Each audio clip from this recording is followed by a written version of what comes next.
Hi viewers, నమస్కారం. నేను Misri. Welcome back to నిన్ను కోరి. ఈరోజు కథ ద డెవిల్ డాన్, ఎపిసోడ్ 114. మీ మనసుకు నచ్చే అత్యంత అద్భుతమైన కథ. కథ నచ్చితే లైక్ చేయండి. ఈ కథపై మీ అభిప్రాయాన్ని తప్పకుండా కామెంట్ చేయండి. ఇక కథలోకి వెళ్తే, ఆరుహి రణధీర్ హోటల్కి రీచ్ అయ్యారు. రణధీర్ కార్ దిగి ఆరుహికి చెయ్యి అందించాడు. చిరునవ్వు చిందిస్తూ శ్రీవారి చేతిలో చేయి వేసి లోపలి కదిలింది ఆరుహి. శ్రీమతితో హోటల్ లోపలికి ఎంటర్ అవుతున్న రణధీర్ పెదవులపై ప్రౌడ్ స్మైల్ చేరింది. జంటగా వస్తున్న వాళ్ళిద్దరినీ ఆశ్చర్యంతో చూస్తూ లేచి నిలబడ్డారు స్టాఫ్ అంతా. చేయి పట్టుకొని సంతోషంగా కలిసిస్తున్న వారిద్దరిని చూస్తూనే వారిద్దరూ కలిసిపోయారని అందరికీ అర్థమవుతుంది. హ్యాపీగా చూస్తూ good morning sir, good morning madam అని నవ్వుతూ ఉత్సాహంగా గ్రీట్ చేస్తున్నారు. రణధీర్ ఎప్పటిలానే గంభీరంగా తల ఊపుతూ వెళ్తే ఆరుహి చిరునవ్వుతో బదిలిస్తూ అతనితో పాటు కదిలింది. వాళ్ళిద్దరూ కలిసిపోయినందుకు దిశ కూడా హార్ట్ఫుల్గా హ్యాపీగా ఫీల్ అయింది. ఇద్దరిని గ్రీట్ చేస్తూ ఆరుహి వైపు హ్యాపీ స్మైల్తో చూసింది. బదులుగా హ్యాపీగా నవ్వు రణధీర్తో పాటు వెళ్ళిపోయింది ఆరుహి. క్యాబిన్ దగ్గరికి వెళ్ళాక నేను కాఫీ తీసుకొస్తాను అంటూ ఆరుహి వెళ్ళబోతుంటే ఆమెను ఎత్తుకొని క్యాబిన్లోకి తీసుకెళ్లాడు రణధీర్. రణధీర్, ఏం చేస్తున్నావు? Now you are Mrs Randhir Chakravarthy, not an assistant అని అంటూ అతని సీట్లో కూర్చోబెట్టి తన ముందున్న టేబుల్పై కూర్చొని ప్యూన్కి కాల్ చేసి 2 కాఫీ ఆర్డర్ చేశాడు. ఆరుహి చిరునవ్వుతో మురిపంగా చూస్తుంది. ప్యూన్ కాఫీ తీసుకొచ్చి ఇద్దరికీ ఇచ్చి వెళ్ళాడు. కాఫీ తాగుతూ ఉన్న ఆరుహికి పరిషత్ చెప్పిన మాటలు గుర్తొచ్చాయి. వాడు చెప్పిన 1 వీక్ అయిపోయింది. ఏం చేస్తాడో ఏంటో, ఏం చేయకముందే రణధీర్కి చెప్పేయాలి అని ఆలోచిస్తూ ఉన్న ఆరుహిని గమనించి, ఏం ఆలోచిస్తున్నావు అని అడిగాడు రణధీర్. ఆలోచనల నుండి తేరుకొని అతడి వైపు చూసిన ఆరుహి, నీతో ఒక విషయం చెప్పాలి అంది మెల్లిగా. ఏ విషయం అడిగాడు రణధీర్. కాఫీ ఫినిష్ చేసి కప్ పక్కన పెడుతూ ఫాస్ట్గా కాఫీ తాగేసి డీప్ బ్రీత్ తీసుకుని తనని చూస్తున్న రణధీర్ వైపు చూస్తూ, అది పరిషత్ గురించి. ఆ రోజు కేఫ్లో నన్ను మీట్ అయ్యాడు కదా, తన తమ్ముడి ఆచూకీ గురించి అడిగాడు. నాకు తెలీదని చెప్పాను, కానీ వినలేదు. 1 వీక్లో తెలుసుకొని చెప్పమని చెప్పాడు. లేదంటే అంటూ ఆగిపోయింది ఆరుహి. లేదంటే తిరిగి ప్రశ్నించాడు రణధీర్ తీక్షణంగా చూస్తూ. లేదంటే మిమ్మల్ని శాశ్వతంగా దూరం చేస్తానని బెదిరించాడు.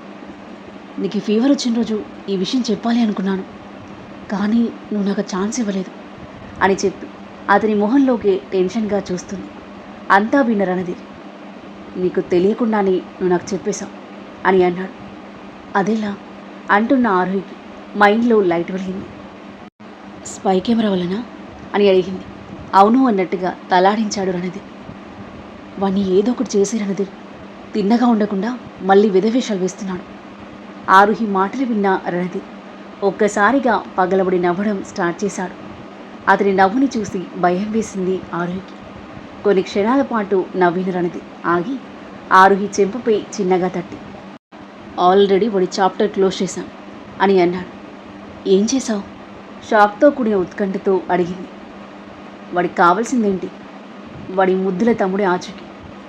తమ్ముడి కోసం అంతగా తాపత్రయపడుతున్న వాడిని చూసి పాపం అనిపించింది. అంత ప్రేమున్న వాళ్ళని విడదీయడం కరెక్ట్ కాదనిపించింది. అంటే సిద్ధు ఎక్కడున్నాడో అతనికి చెప్పావా? ఆశ్చర్యంగా అడిగింది ఆరుహి. కిల్లింగ్ స్మైల్తో అడ్డంగా తలాడించాడు రణధీర్. మరి పరిషత్ని కూడా వాడి తమ్ముడి దగ్గరికి పంపించాను. రణధీర్ మాటలకు షాక్ అయింది ఆరుహి. వాడితో పాటు వాడి క్రైమ్ పార్ట్నర్ సుదీప్ని కూడా పంపించేశాను. ఆరుహి మరింతగా షాక్ అయింది. తిని ఊరికే ఉండలేక పగ ప్రతీకారమని సైలెంట్గా ఉన్న నన్ను గెలికి వారు తీసుకున్న గోతిలో వాళ్ళే పడ్డారు. పరిషిందితో ఏం చెప్పాడు? వాడి తమ్ముడు దొరికితే అంతే చాలు, మళ్ళీ మీ జోలికి రాను అని కదా. అవును అన్నట్టుగా తలూపింది ఆరుహి. వాడికి కావాల్సింది వాడి తమ్ముడు మాత్రమే కాదు అంటూ ముందు రోజు జరిగిన సంఘటన ఆరుహికి చెప్పసాగాడు రణధీర్.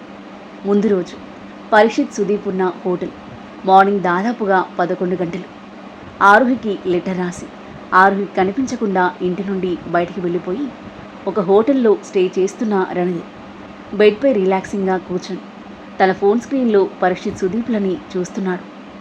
వాళ్ళు ఉంటున్న హోటల్ రూమ్లో వాళ్ళు తిరిగే కార్లు స్పై కెమెరాలు పెట్టడంతో పాటు వాళ్ళు ఎక్కడికి వెళ్తున్నారు అని ఫోన్ ట్రాకర్ ద్వారా తెలుసుకుంటూనే ఉన్నాడు. పరీక్షిత్ ఆరుహికి ఇచ్చిన డెడ్ లైన్ నిన్నటితో అయిపోయింది. ఇంతవరకు తన నుండి ఎలాంటి క్లూ లేదు. తాను రెస్పాండ్ అవుతుందని నాకు అనిపించట్లేదు. ఈ విషయం రణధీర్కి తెలిస్తే సిచ్యువేషన్ మన చేదాటిపోతుంది. చంపేద్దామంటే నీ బ్రదర్ గురించి తెలియాలని డిలే చేస్తున్నాం. ఇంకా డిలే చేయకూడదు పరీక్షిత్ అన్నాడు సుదీప్. ఇదంతా వింటున్న రణధీర్ నవ్వుకున్నాడు. పరీక్షిత్ దీర్ఘంగా బ్రీత్ తీసుకుని, ఎలాగో వాడిని చంపేయాలి అనుకున్నాం. చచ్చే ముందు నా తమ్ముడు ఎక్కడున్నాడో వాడి నుండి ఎలా అయినా తెలుసుకోవాలి. ఒక ప్లాన్ ట్రై చేశాం, బట్ అది వర్కౌట్ అవ్వలేదు. మన నెక్స్ట్ ప్లాన్ ఇంప్లిమెంట్ చేయాలి. ఆరుహిని కిడ్నాప్ చేసి వాడి నుండి నిజం కక్కించాలి. పరీక్షిత్ మాటలు విని రణధీర్ రక్తం సలసలా మరిగిపోగా పిడికిలి బిగించి చంపేసేలా చూస్తున్నాడు వాళ్ళ వైపు. వాడికి పెళ్ళామంటే ప్రాణం. దానికోసం ఏమైనా చేస్తాడు. దాన్ని అడ్డు పెట్టుకొని నా తమ్ముడు ఎక్కడున్నాడో తెలుసుకొని ఆ రణధీర్ గాన్ని లేపేయాలి. వాడి పెళ్ళాని సంగతి నువ్వు చూసుకో. నీకదంటే మోజు కదా అంటూ కన్నుగీటాడు పరీక్షిత్. పర్ఫెక్ట్ ప్లాన్, మజాయగా అంటూ నవ్వుతున్నాడు సుదీప్. అదంతా చూస్తున్న రణధీర్ కోపం తారాస్థాయికి చేరుకుంది. I will kill you bastards. నవ్వుతున్నారా? బాగా నవ్వండి. రేపటి నుండి ఏడిపోయి మీకు ఇంకా. నిద్రపోతున్న సింహాన్ని నిద్రలేపాడు. చచ్చారు నా చేతిలో అంటూ వెంటనే సెల్వాకి ఇమ్రాన్కి కాల్ చేసి రమ్మని చెప్పాడు. కింద రూమ్స్లో ఉన్న వాళ్ళు నిమిషంలో రణధీర్ ముందు నిలబడ్డారు. ఆ పరీక్షిత్ సుదీప్ల కథ ముగిసే టైం వచ్చింది. మీరు వెంటనే హోటల్కి వెళ్ళండి గార్డ్స్తో పాటు. వారిద్దరి ప్రతి మూమెంట్ గమనించండి. వాళ్ళు హోటల్ నుండి బయటకు వచ్చినప్పుడు నాకు ఇన్ఫామ్ చేయండి. మీపై డౌట్ రాకుండా కేర్ఫుల్గా ఉండండి. హోటల్లో ఎలాంటి ప్రాబ్లం అవ్వకూడదు. వాళ్ళకి నాకు మధ్య జరుగుతుంది, పబ్లిక్కి తెలియకూడదు. బీ కేర్ఫుల్ అని ఆజ్ఞాపించాడు రణధీర్. ఓకే సార్ అని బదులిచ్చి బయటికి వెళ్ళిన సెల్వా ఇమ్రాన్ తమ సైన్యంతో కలిసి కామన్ పీపుల్లా హోటల్కి చేరుకున్నారు. తమ గ్యాంగ్ కొందరిని అవుట్ సైడ్ కార్ల నుండి అబ్జర్వ్ చేయమని, కొంతమందిని రెస్టారెంట్లో వెయిట్ చేయమని, మరికొంతమందిని పరీక్షిత్ సుదీప్ ఉన్న ఫ్లోర్లో నిఘా పెట్టమని ఇన్స్ట్రక్షన్ ఇచ్చి సెల్వా ఇమ్రాన్ పరీక్షిత్ సుదీప్ల రూమ్స్ పక్కన రూమ్స్లో స్టే చేస్తూ స్పై కెమెరాల ద్వారా వాళ్ళ ప్రతి మూమెంట్ని అబ్జర్వ్ చేస్తూ తమ గ్యాంగ్తో కోఆర్డినేట్ అవుతూ రణధీర్కి అప్డేట్ చేస్తూ ఉన్నారు. సాయంత్రం 4 గంటలు. Sudeep let's go. ఆరుహిని బయటకు రప్పించి అదును చూసి కిడ్నాప్ చేయాలి. డ్యూటీ టైం అయ్యాక కిడ్నాప్ చేయడం కష్టం. మన వాళ్ళందరినీ అలర్ట్ చేయాలి. ఎస్ అని అంటూ ఫోన్ చేసి సుదీప్ తన మనుషులను అలర్ట్ చేసి పరీక్షిత్ తన మనుషులని అలర్ట్ చేశాడు. వీళ్ళిద్దరూ రూమ్లో నుండి బయటికి రాగానే ఇమ్రాన్ సెల్వా తమ గ్యాంగ్ అందరినీ అలర్ట్ చేసి పరీక్షిత్ సుదీప్లను సైలెంట్గా ఫాలో అయ్యారు. పరీక్షిత్ సుదీప్ కిందకి రీచ్ అయ్యేసరికి తమ మనుషులు వెహికల్స్లో రెడీగా ఉన్నారు. ఇద్దరు వెహికల్లో ముందు కదలగా తమ వెహికల్స్ 4 వెనకాల ఫాలో అయ్యాయి. వాళ్ళు స్టార్ట్ అవ్వగానే వాళ్ళ వెనకాల 5 వెహికల్స్, ముందు 5 వెహికల్స్ రోడ్డు మీద వెళ్తున్నట్టుగా సీక్రెట్గా వాళ్ళని ఫాలో అవుతున్నాయి. రాబోయే విధ్వంసాన్ని ఏమాత్రం ఊహించని పరీక్షిత్ సుదీప్ తమ ప్లాన్ సక్సెస్ అవుతుందని ధీమాతో ఉత్సాహంగా వెళ్తున్నారు. తాము వెళ్తున్న మెయిన్ రోడ్ చెట్టు అడ్డుపడి బ్లాక్ అవ్వడంతో పక్కన ఉన్న మట్టి రోడ్డు నుండి ముందున్న వెహికల్స్ వెళ్తుంటే బ్లైండ్గా ఆ వెహికల్స్ని ఫాలో అయ్యాడు పరీక్షిత్. అది శత్రువు ట్రాప్ అని తెలియక ఒక దాని తర్వాత ఒకటి పరీక్షిత్ కార్లన్నీ వెళ్ళిన తర్వాత అక్కడ పక్కన ఉన్న రణధీర్ మనుషులు ఆ చెట్టుని పక్కన పడేసి రోడ్డు క్లియర్ చేసి తమ గ్యాంగ్ వెహికల్స్తో పాటు కలిశారు. ఎత్తు పల్లాలతో ఉన్న మట్టి రోడ్డు మీద వెళ్తున్న పరీక్షిత్ ముందున్న వెహికల్స్ అన్నీ వరుసగా ఆగడంతో సడన్గా బ్రేక్ వేశాడు. వెనకాల కార్లు అన్నీ ఒక దాని తర్వాత ఒకటి ఆగిపోయాయి. పరీక్షిత్ హారన్ మోగిస్తూ ఉన్న ముందున్న వెహికల్స్ కదలలేదు. What the hell is this అంటూ కోపంగా కారు దిగిన పరీక్షిత్ కార్ల ముందున్న వ్యూని చూసి ఒక్కసారిగా షాక్ అయ్యాడు. పరీక్షిత్ వాట్ హ్యాపెండ్ అంటూ కారు దిగిన సుదీప్ కూడా తీవ్రంగా షాక్ అయిపోయాడు. ముందు ఆగి ఉన్న కార్లలో అన్నింటికంటే ముందున్న కారు ముందు దారి లేదు. పెద్ద లోయింది. షట్, పరీక్షిత్, ఇటు దారి లేదు, గో బ్యాక్ అని అంటూ వెనక్కి చూసేసరికి తమ 4 కార్లతో పాటు మరో 5 కార్లు వరుసగా ఉన్నాయి. రాబోయే ప్రమాదాన్ని ఇంకా పసిగట్టని Sudeep, hey go back, no route is there అంటూ అరుస్తుంటే తమ వెహికల్స్లో ఉన్న వాళ్ళు అలర్ట్ అయ్యారు. కానీ వెనుక ఉన్న వెహికల్స్ కొంచెం కూడా మూవ్ అవ్వలేదు. రేయ్, వాళ్ళని కదలమని చెప్పండిరా సుదీప్ అరవడంతో తమ మనుషులు దిగి వెనకాల ఉన్న వెహికల్స్ దగ్గరికి వెళ్లారు. విండోస్ కూడా క్లోజ్ చేసి ఉన్న ఆ వెహికల్స్పై తడుతూ గో బ్యాక్ అని అరుస్తూ ఉన్నా కొంచెం కూడా రెస్పాన్స్ లేదు. అదంతా చూస్తున్న పరీక్షిత్కి తాము ట్రాప్ అయ్యామని అర్థమవుతుంటే ఒక్కసారిగా షాక్తో కళ్ళు తేలిస్తూ, Sudeep, I think we're trapped అని అరుస్తూ ఉండగానే తుఫానులా గాలి వాళ్ళని ఊపేస్తుంటే పైకి చూశారు. పెద్ద శబ్దం చేస్తూ దూసుకొస్తుంది ప్రైవేట్ జెట్. అది రణధీర్ది అని అర్థమవుతున్న పరీక్షిత్కి దిమ్మ తిరిగి మైండ్ బ్లాంక్ అయింది. సుదీప్ కూడా కరెంట్ షాక్ కొట్టినట్టుగా స్తంభించిపోయాడు. ఈ ట్విస్ట్ వాళ్ళు అస్సలు ఊహించనిది. కళ్ళు తేలేసి పక్కన కాస్త దూరంలో ల్యాండ్ అయిన జెట్ వైపే చూస్తూ ఉండగా డోర్స్ బల్లును తెరుచుకున్నాయి.